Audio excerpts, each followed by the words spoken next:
Welcome to Think Bigger Voices, hosted by Jennie Treby and co-produced by Tony DiBenedetto. We're on a mission to break the cycle of poverty for kids in America by inspiring education, advocacy, and action in our communities.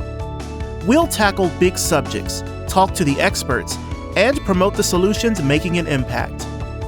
Join us if you believe that every kid deserves the opportunity to think bigger. Hi, and welcome to Think Bigger Voices. I'm Jennie Treby. Today's guest is a true example of what it means to defy the odds. Shirl Penney, founder and CEO of Dynasty Financial Partners, grew up in rural Maine, facing poverty, housing, and food instability, challenges that could have defined his future but didn't. Instead, he built an extraordinary career on Wall Street and went on to found a company that has reshaped the wealth management industry. Shirl Penney, thank you for joining us today. Thank you, Jennie. I'm so excited to be here. I appreciate the invite, and I'm thrilled to be having this conversation with you. Well, thank you. Shirl, let's begin by, and we'll get into Dynasty Financial Partners, but let's begin by, if you might tell us a little bit about your background. Sure. So I grew up in a little fishing village in Maine, appropriately named Eastport, Maine, because it's the easternmost point in the country. So Maine goes out, to this little point. Many of your listeners would be familiar with a more famous town called Bar Harbor. So as the crow flies, it's about probably 45 minutes from Bar Harbor, but a little north and a little further out east. Little fishing village, about 1,500 people. And I was born to a 15-year-old mom who would have given me up for adoption, other than the fact that my step-grandfather, who had been raising my biological mom and her sister, who was going through a divorce at the time, came to check on his stepdaughter. And I was a 9-pound baby, came out of a 100-pound, 15-year-old kid, and actually split my head open with the forceps. And I was in this small makeshift hospital in rural Maine. And my step-granddad said, if this kid makes it through the night, I'm going to take him because he might go to an abusive home. He was 60 years old. His name was Clarence Townsend. 60 years old, dirt poor, was about to be totally on his own. And the next day he came back, put me in a clothing basket that had been given to him as a gift, hand-woven by a local Native American tribe, put me in with some clothes, and drove me home and started our life together. When I was 11 years old, and we grew up in this little 450 square foot home that had no insulation. It was literally falling down. In Maine? In Maine, wow. In very brutal winters. So we would spend the fall filling the house with wood. And then we'd take turns. We slept in a little double bed with a wood stove in the room, and we'd take turns feeding the wood stove every couple of hours. But when I was 11, the house literally fell down and got condemned. And I remember that day in the morning, a state official came and was talking outside of the home, but I could hear him saying that you can no longer have a child living here. It's dangerous. So we were literally homeless. So when I was 11, 12, and 13, and Maine is, any place is hard to be homeless, but in particular, it can get cold. But we lived for a while in cars, tents in the summertime, but then eventually moved in with different neighbors, and everyone there was economically challenged. It's Washington County, Maine. It's one of the poorest counties in the country. And everyone works off the land, whether it's aquaculture, farming, raising Atlantic salmon there, or fishing offshore, or making wreaths in the winter. And I did all those things as a child growing up there. But I would live with different neighbors. He would live with other neighbors. We would see each other every day, but we couldn't burden the same household with the two of us. But then the local Native American tribe, again, played an important role in my early childhood because they were trying to teach a trade to the youth. So they decided to start a small carpentry school, and they said, let's rebuild this little home for this elderly gentleman and his step-grandson. So over the course of a couple years, they rebuilt the home, which was like heaven, in particular to my granddad, because it's the first time in his life that he ever had a little furnace where we didn't have to feed a wood stove. We, for the first time, had our own little bedroom. There was one room downstairs, two rooms upstairs, so we each had our own bedroom. And for me, it was the first time I ever had a shower. Wow. When I was about 15, maybe just 16. So in my early youth, I would bathe in a pot in the kitchen sink because we didn't have a shower in the home. So we lived there together for a couple years. I went off to Bates College in Maine. I didn't leave the state and I was the first person in my family to ever go to college. But I stayed relatively close so I could go home and see my granddad. And Jenny, it's God works in mysterious ways, and really spoke to me on that decision. And I'm really fortunate that I did, because the day before I graduated from college, my granddad, who was like my whole family and had raised me and sacrificed everything, he had a 5th grade education. He went to bed cold and hungry most nights so that he could sacrifice for me. He died in my arms the day before I graduated college. So oh my gosh. He, and I almost think he planned it that way. He didn't want to burden me. He wanted me to go off and chase my dreams, which was to work in finance. Always wanted to try to find my way to Wall Street, which I'm sure we'll talk about. But I packed up everything I owned in a little backpack. I bought a suit for all I could afford. I borrowed money to bury my granddad from neighbors. Bought a suit for $13 that I bought at the Salvation Army. Actually had a hole in the crotch. The arms fit like up to here. I borrowed a pair of shoes, a belt, and a tie. And I rode a bus 16 hours to New York. Oh my gosh. And when I got there, I'd never been there. I'd never seen a revolving door or an escalator or an elevator that went more than one story, right? I'm a hick from the sticks of Maine, but I'd been self-taught. I'd read a lot, and I ended up getting there early, thankfully. I interviewed at a company called Smith Barney, which is now part of Morgan Stanley. Yeah. And they said, this all sounds great. I said, I won't be the smartest guy in the room, but I'll outwork anyone. Spent a whole day with them, and they said, come back next week for a second round interview. And I was like, you got to be kidding me. You can't make a decision. I've been here, all day. And like, what are you going to do for another suit too? Yeah, well, I didn't solve that problem, but I solved the commute problem on the way back, because the first time I ever flew, they paid to fly me back. And so that was the first time you'd ever. Yeah, and I got hired, and we can talk more about that if you want. But the early part of my life, I wouldn't change anything. Adversity builds character, and my granddad, taught me so much. I mean, he was honest as the day is long. Never borrowed any money from anyone. Believed that you should live within, your financial means. Didn't want to owe anyone anything. He was rough and gruff. Old school values. He didn't grow up in a world of contracts that you shake someone's hand. Your word is your bond, and he was incredibly. And this is really important. I think for children, if you have one person in your life that that definitively has your back, no matter what, it's very powerful. And it's why I'm passionate about mentorship programs and wanting to give back. For me, I don't want to leave the ladder down. I want to build escalators, right? To help more That's people, cool. more people. And I do a lot of programs through our family charity now, giving back, not just in my home state of Maine, but other things as well. But anytime I mentor someone, it's always an agreement that they have to pay it forward. And if I take the time to mentor you, then you have to do the same. And if people commit to that over time, it can really be a force multiplier. Your granddad, you said his name was Clarence? Clarence Townsend. Yeah. I just, what an incredible person. But also just the fact that he saw this little baby. Yeah. And, took you from a newborn. I'm thinking at 60 years old. Yeah. To have a newborn and raising no a child. Money. Yeah, no money. For sure.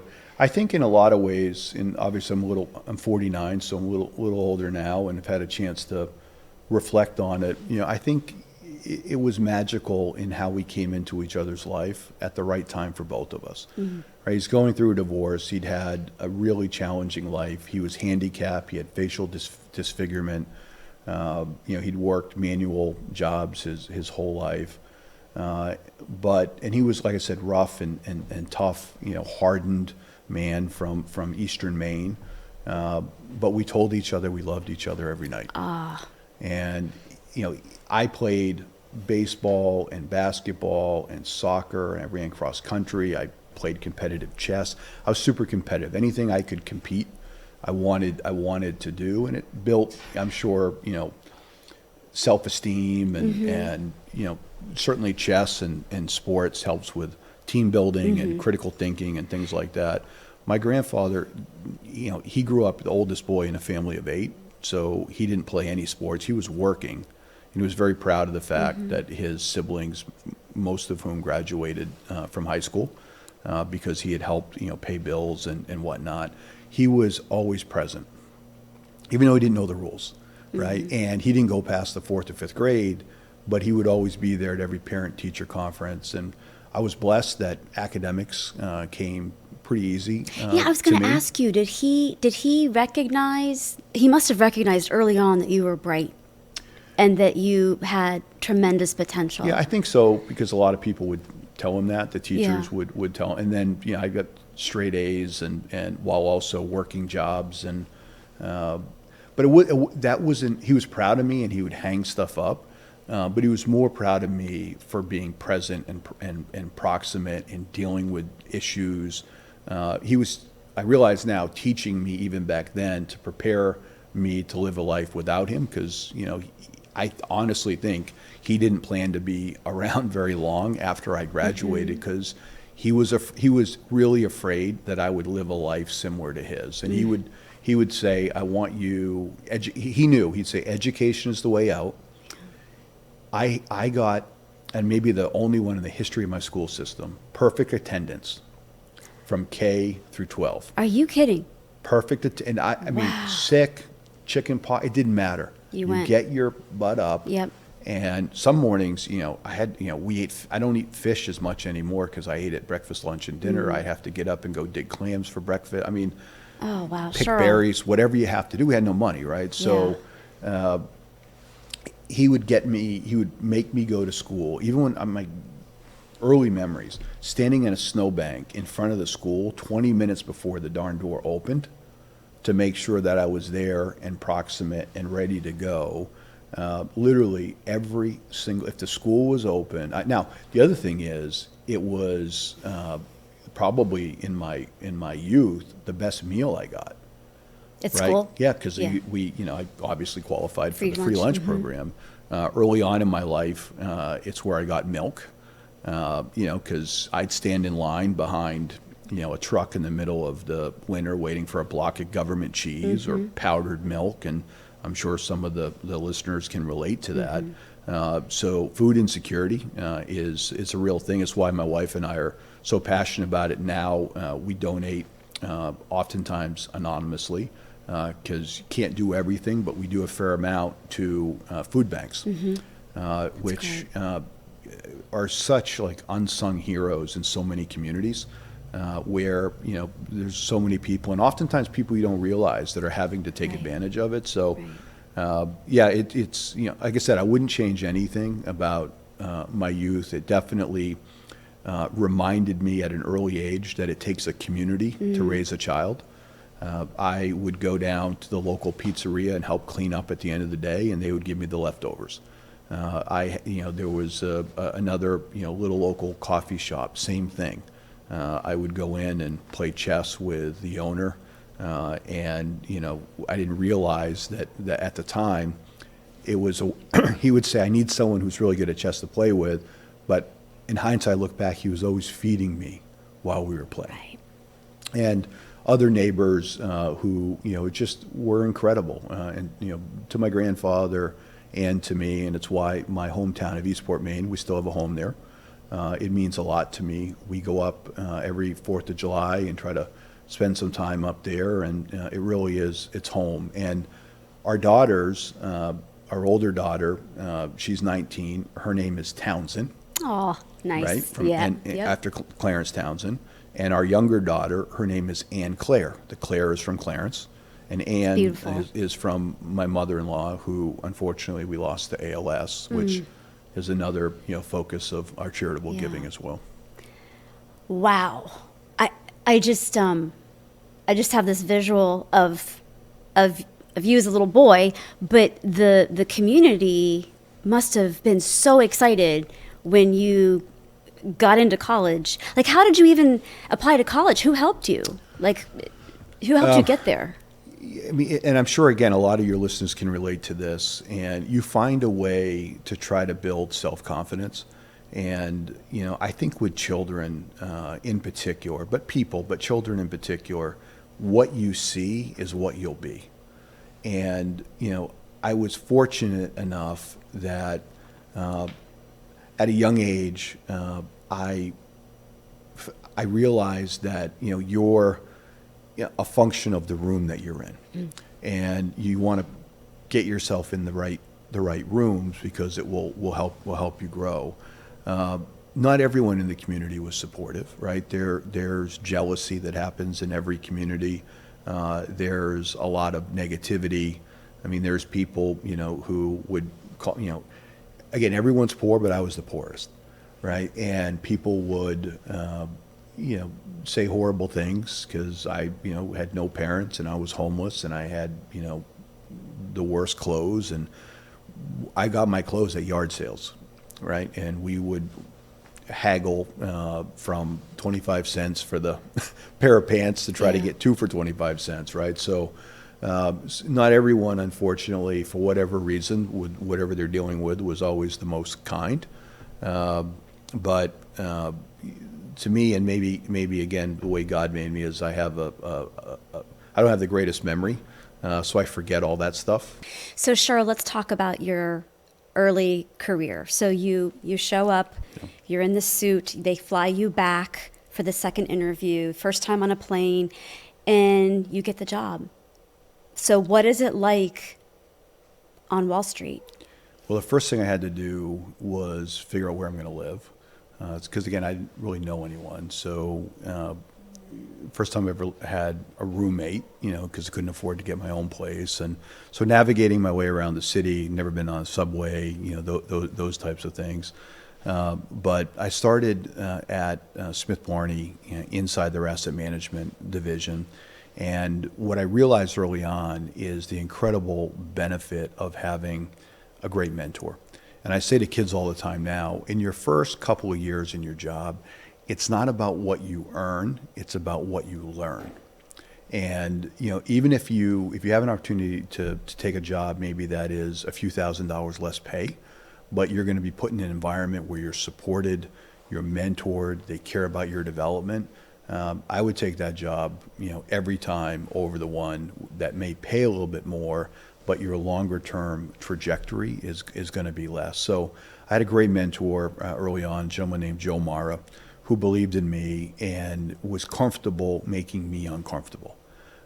Meaning that he would have me do financial analysis that I wasn't yet fully qualified and ready to do, to challenge me and push me. And again, I was very competitive, so I wanted to be successful with it. He also would put me out in sales situations after 6 months on the job. Ooh. So I'm out talking with a client who had millions of dollars, which again is not the world that I came from, and trying to help as part of the team advise them on how to invest their money.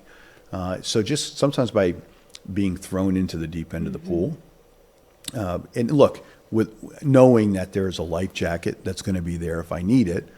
He would never let me drown, but that's where the learning happens. And so I think with a lot of young professionals, get comfortable being uncomfortable.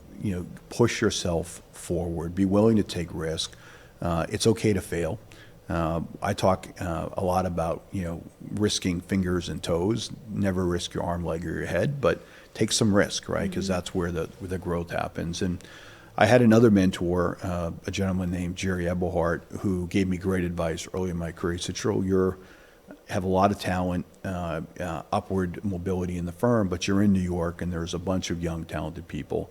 Why don't you move to California, where you'll be one of a lower number of people that are helping to build out this new area of wealth management.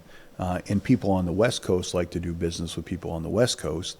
And if you go back to the late 98, 99, early 2000s, obviously tremendous wealth creation was happening on the West Coast, Silicon Valley and the like. So I moved out when I was 24 to Los Angeles. I was there for a few years, moved to That must have been a big culture shock. It was, Yeah. very much so. And then again, another culture shock, I moved up to San Francisco after a couple years there.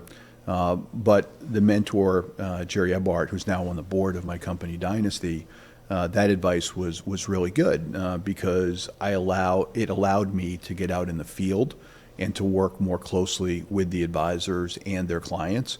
And I find oftentimes, especially in bigger companies, sometimes you can get in the ivory tower in the headquarters, and the further you are away from the client interaction, sometimes the more disconnected you can become. Mm-hmm. So I've always been most happy, most comfortable being out with advisors, watching them interact with their client. That's where the rubber meets the road in our industry. And if you can do that, be comfortable doing it, be very proximate, very present, you can listen, clients will always tell you what they want, right? You just got to be ready to listen and sometimes know what questions to ask. When I was, and this is pretty wild, when I was 27, maybe just about to turn 28, I got a call from a senior executive, and I've been mentored also by the CEO of Smith Barney, a guy named Tom Matthews, former Marine, really great guy. There's a whole bunch of stories I could tell you about Tom. But I was given the opportunity to come back to New York and run private wealth management for the firm. And this is the 50 million plus private clients. It's the top couple hundred advisors in the firm.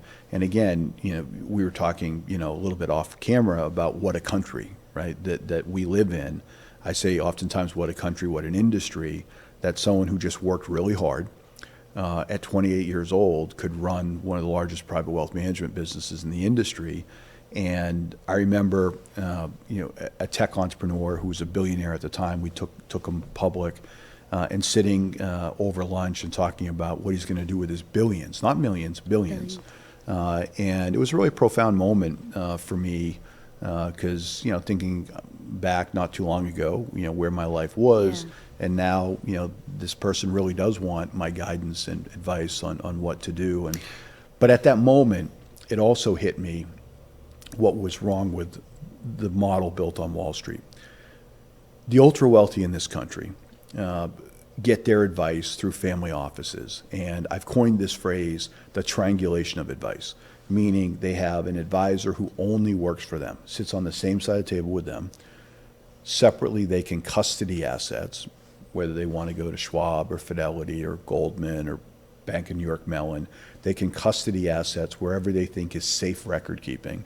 And then because they have billions of dollars, they can go out across the whole industry and force the product manufacturers to compete. So if they want life insurance or a loan or asset management, they'll make 5 or 6 different firms compete for that business. Most Americans have an advisor who sits at the product manufacturer, right? So if you're at, and I don't want to pick on a firm, but let's just say you're at Merrill Lynch, and you're a client of an advisor at Merrill Lynch, and let's say you want a loan or a mortgage. You have one choice, Bank of New York, right? It's Bank of New York and Merrill Lynch are the Bank of America. Bank of America and Merrill Lynch are the same firm. If you are a Coca-Cola executive and you want them to sell your stock or hedge your stock, you have one choice. They'll go to the hedging desk at Merrill.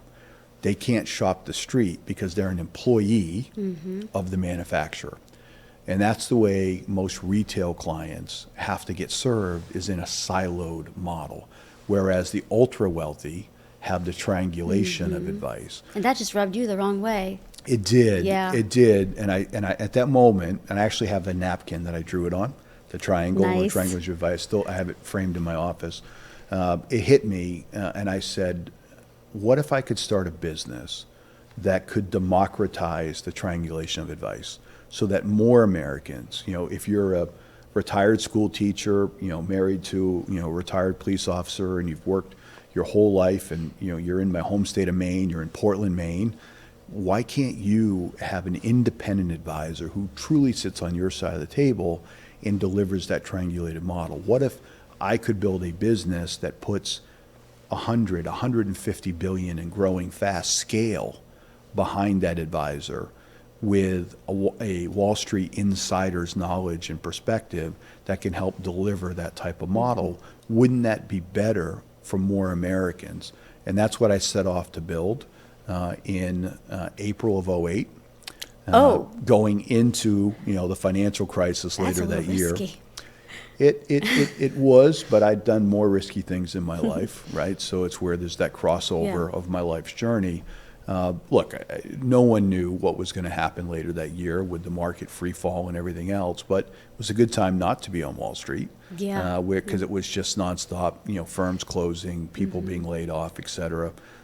We built a vacation home in Saratoga Springs, New York, moved our two young daughters up there. My wife built an office in the garage for me so that I could, write the business plan and start putting the capital together. And she kept track how long we went without a paycheck. 2 years, 7 months, and 4 days. In 4 days. And, 2 look, years, 7 months and 4 days. But wow. sometimes in life, if you want to take the island, you have to burn the boats. You Yeah. have to go all in. Yeah. And, we're setting out to change a 200-plus-year-old industry for the better. That requires being all in. Probably right around the time we launched for the second time in my life, I was pretty close to broke. Although I had a nicer shower and a nicer home. But we were able to raise the capital from individuals who believed in the vision, and off we went. Wow. Yeah. I have a question for you before we talk a little bit more about Dynasty. When you were early in your career and like, the move to, you're in Wall Street and then you moved to California and you've got these great mentors, especially when you were younger, did you try to assimilate yourself into what the traditional model is, even culturally? Like, meaning, did you try to kind of almost pretend like, oh, I'm just one of you guys, when in reality you came from likely a very different background than a lot of these people? Or did you just kind of own it and say, you know what, here's who I am and this is what I come from, and use it as your superpower? Yeah, it's such a great question. I think it was, if I'm being really transparent, as I tend to be, it was somewhere in the middle. And I had some people who, while condescending at time, I think were trying to help me, telling me how to dress. I mean, look, I came to New York. I had never seen or heard of or knew what a cufflink was, right? I did know how to tie a tie. I don't wear ties as much anymore, but one of the nice things is early on in my life, my granddad taught me how to tie a tie. So every time I would put a tie on, and it's not a traditional knot, because he was not a traditional tie wearing guy. Or the fisherman knot. Yeah, exactly. But it made me think of him. So Yeah. it was a lovely thing. But I didn't know how to dress, right? I didn't know you should have your shoes polished, or what types of shoes, or what color socks to wear. I mean, all like things that you might laugh at, but No. I had no. How would you know? Yeah. And so it took a while. But at the same time, I still wanted, to stay who I was. I was unapologetic about, some of my values. And I actually got teased a bit, even on Wall Street. I worked so much, and over my whole career, I've worked really hard. And I had to curate, which is maybe a piece of advice. If you really want, and it's a matter of personal preference, but I aspired higher. And I wanted the sacrifice that my granddad made, to really be worth it. You have to surround yourself with people who share that sense of purpose, or think big and dream bigger and go for it, and cheer you on while you cheer them on. So, not everyone in life is meant to be with you forever. I mean, sometimes people are a bit like rocket boosters, and they kind of go off on the way, and you keep going, and just like in business, relationships, some of them that get you here won't get you there. And it's hard to learn, to adapt and make those changes. But I learned to along the way, and it helped me in my career at Smith Barney. And it's certainly very much helped me as we've been building Dynasty over the last almost 16 years. Mm-hmm. Yeah. So here you are now. Yeah. Tell us a little bit more about Dynasty. And Sure. Before you do that, what's behind the name? Dynasty, the co-namer of Dynasty, he'll be upset if I don't give him a little bit of credit. He's a serial entrepreneur that some of your listeners would be familiar with. His name is Mike Rapoli.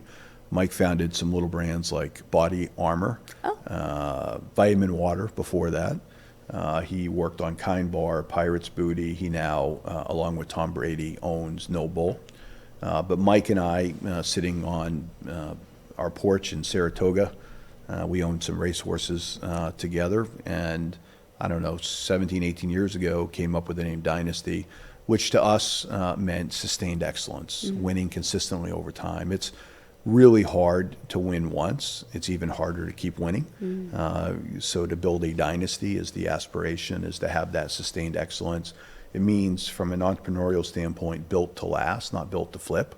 As I say to the team, look, you better be here in 16 years. You better be doing well if you are bold enough to name your company Dynasty. Dynasty, yeah. And financial to define the industry, Dynasty Financial Partners, and partners to define how we work with each other internally, but how we work with all of our stakeholders. And we are laser focused on alignment. I think the magic happens in life when you can get the right alignment. So our stakeholders are the employees with their spouses and families. Want to make sure that they're winning, and it's a good exchange of value for them. Our clients, the advisors and their end investor clients, obviously want to make sure they're winning.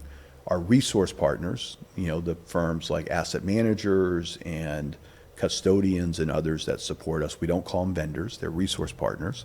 And then obviously our investors. And if you get it right, and where the magic really happens is you can make decisions, for the business where all stakeholders together win. And I saw on Wall Street a lot of what not to do, which was misalignment.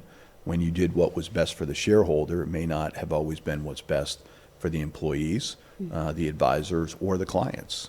And we've tried to bring back a more simplistic purity to the model. And I think it's in large part why we're winning at the pace that we are. An adjust model. Yeah, I like to think that, we're wearing a bit of the white hat, if you will, in that, it's the fiduciary model. It's the sitting on the same side of the table with the client, enforcing product sales and manufacturing, to have to compete. I think it's our business has been a most essential industry for a long period of time, but I think we're at an incredible inflection point right now in this country. And 75% of Americans, and this is going to relate to a lot of the people who are listening to this conversation, can't put their hand on $1,000 in an emergency. And what that means is that if you're a single mom with a child at home, you're one leaky roof or broken down car away from an emergency. And the way that you improve financial wellness in this country isn't by selling people a bunch of products that they don't need.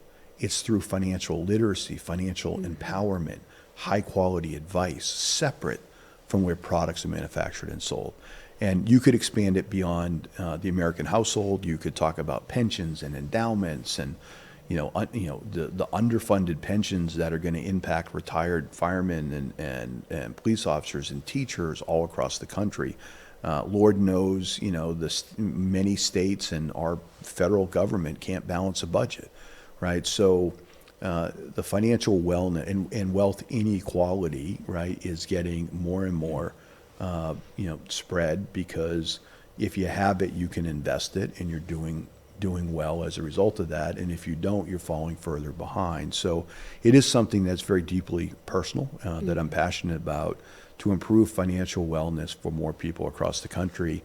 And I people say, look, this firm's trying to copy Dynasty, or because we invented the integrated platform model. We're now one of the largest independent wealth firms in the country, one of the fastest growing. We're over 150 billion on the platform. Wow. We're growing really fast. It's amazing. But what I'm happy about is it's inspiring others. Copying us, or trying to, actually is a great thing, because it's a compliment, but if people copy the good parts about Dynasty, then what it will mean at the end of the day is more people will be helped and benefit as a result. Yeah. Shirl, I have one final question for you. Sure. What would you tell, because I know you do so much in support of the community, but if you had a one-on-one conversation with a kid who's maybe 15 years old, maybe a little bit like how you were, what advice would you give him or her? Well, I think maybe a few things. I would suggest find yourself some mentors. Mentors that, and I think oftentimes, and I do talk to a lot of kids, and they'll say, well, why would that person want to talk to me? Most people, there's a lot of busy people, and I always find in life, if you want something done, ask a busy person, because there's a reason why they're busy. But I think most people, if you're going to them with a genuine ask for help, will be helpful and give you some time. Now, the flip side of that is be prepared to make sure, the window of time that you get, it's a good use of time. I'm old school, so I tell kids all the time, do something that makes you stand out too. Send a handwritten follow-up thank you note that references something from the conversation. Not just a text or an email or what people do more frequently, but what can you do to stand out? Put yourself in rooms with other positive people. And it's hard to do, but if somebody's pulling you down, try to distance yourself. There's a lot of people, unfortunately, that they're dealing with their own personal challenges that might want to keep people down with them. You find in life, people don't punch down, right? So, if you're being criticized by somebody, it's probably coming the other way, right? And I tell my kids all the time, is this somebody that you would take advice from? And if it's not, why do you care what they have to say, right? And I understand, it's hard for young kids to let go of that, and you learn to do more of it over time. Winston Churchill would say, you'll never get where you want to go if you stop and throw rocks at all the dogs that are barking at you along the way. So, the more you can stay focused, be around positive people, and find ways to give. I just find that the more you can put out into the ether, into the ecosystem, and give, the more you get back. And for that 15-year-old kid, I would say find your passion. Because you won't be able to sustain the excellence, right? To sustain the effort if you're not passionate about it. And find people who've had success.